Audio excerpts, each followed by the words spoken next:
The Soviets and DRA moved from two directions against the Mujahideen, but were met with constant resistance from Mujahideen fighting positions. Soviet tanks came from the Zardashta and stayed on the plain west of the Green Zone as they crept toward our base at Chahar Kulba. It took them a week of fighting to cover the 6 kilometers to our base.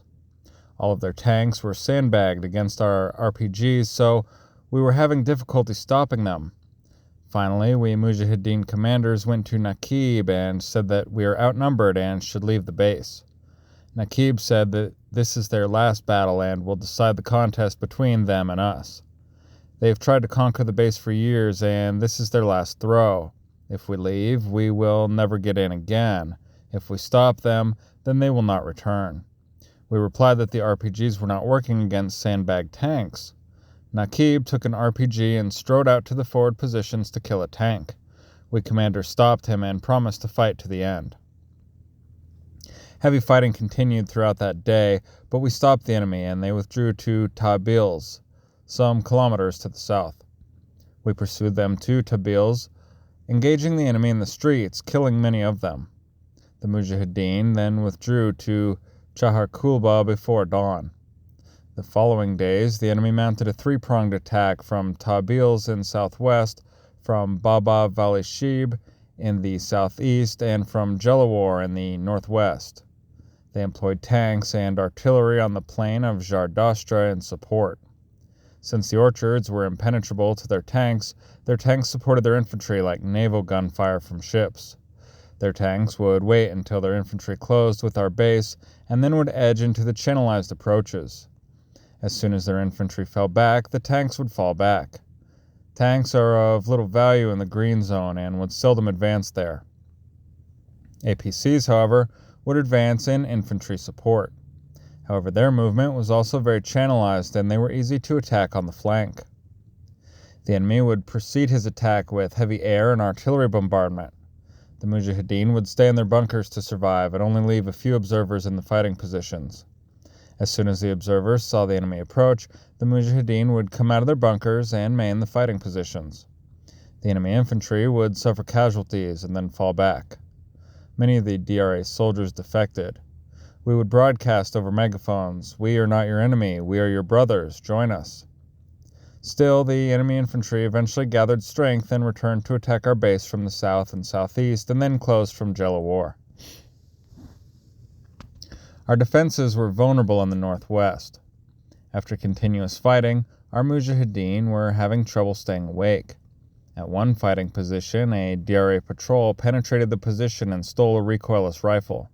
The gunner was asleep. Commander Ahmadullah Jan saw them taking the recoilless rifle and followed them. Some 2,530 kilometers away, 2 APCs were waiting for the DRA patrol. Before they reached their APCs, Ahmadullah Jan and his men, plus another Mujahideen group, intercepted them and fought a firefight.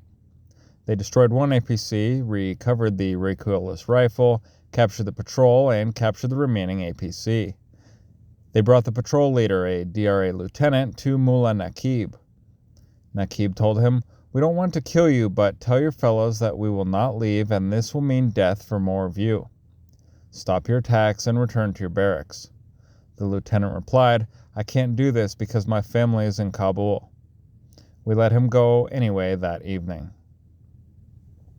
The fighting continued for 34 days. During the 34 days, a routine emerged. The enemy would begin the morning with an aircraft and artillery bombardment from the south and southeast. Usually, they would then send 8 helicopter gunships to work over the area. Then, they would launch infantry attacks. The Mujahideen would emerge from their bunkers, occupy fighting positions, and wait for the approaching infantry. We were hard to see since we had excellent fighting positions and wore garlands of grapevines as camouflage. We let the enemy get closer than 10 meters to us before opening fire. We let them get this close for 2 reasons. First, we wanted to be sure to get them with the first shot. Second, we wanted to prevent their escape. We laid thousands of PMN mines in the area, particularly on the infantry approaches from Jelawar. After DRA attacks failed, they would often run into the mines as they tried to escape. The enemy would retreat, and we would go out and collect their weapons, rations, and ammunition. If the enemy was not attacking us, we would send out ambush parties to hit his columns on the main road. It was usually quiet at night. Sometimes the enemy would fire artillery and bomb us at night, but would never attack at night. They did not know their way around the area in the dark, so they did not attempt any night combat. The DRA had a district government post and local militia on the East Bank. We Mujahideen had our families and R&R facilities on the East Bank since the government would not bomb that area. Supplies came from our homes on the other side of the river, but during heavy fighting, they could not supply us and we were on our own. We could not cook since the enemy would shell any smoke they saw. We had plenty of ammunition since the base was well supplied and we could resupply ammunition to our positions readily. Food, however, was a serious problem, although the number of combatants at the Chahar Kulba base did not exceed 500 Mujahideen at any time. The intensity of fire sometimes prevented us from eating during the day, and sometimes even during the night. Sometimes we would salvage rations left behind by the Soviets and DRA. The Soviets would leave lots of food behind, particularly bread. Often our sole rations would be Soviet bread soaked in water. We also had a problem with treating the wounded. We had medics who had graduated from a short course in Pakistan and were qualified to perform basic first aid. We normally evacuated our wounded to Pakistan for treatment and recovery. During the siege, however, we could not send our wounded to Pakistan. We could not remove the shrapnel, and so many of our serious wounded died in their wounds. We had a few Arabs in our base at this time. They were there for jihad credit and to see the fighting. If you are Muslims, help us collect the wounded, we would tell them. They would refuse. Except for the Tabils' offensive and ambushes, we were defending. The Soviets were there in strength, but they stayed on the plain with their tanks and artillery and seldom committed their own infantry. Their tanks and artillery blackened the plain. It seemed that they must have had 1,000 of them, but they just stayed there. The DRA infantry was doing most of the attacking and dying. The fight bled the DRA to the point where they could not take any more casualties. Finally, after 34 days of fighting, the enemy forces broke contact at 1100 hours and withdrew. In the past, the enemy had tried to take us, but never had he come in such force or stayed for so long. We lost up to 60 Mujahideen and commanders KIA in the base, and many others in areas around the base. DRA and Soviet casualties were unknown, but we were always catching the enemy in surprise attacks, so his casualties must have been much higher than ours. DRA casualties were definitely higher than Soviet casualties. I feel that the enemy finally quit due to his casualties. Commentary.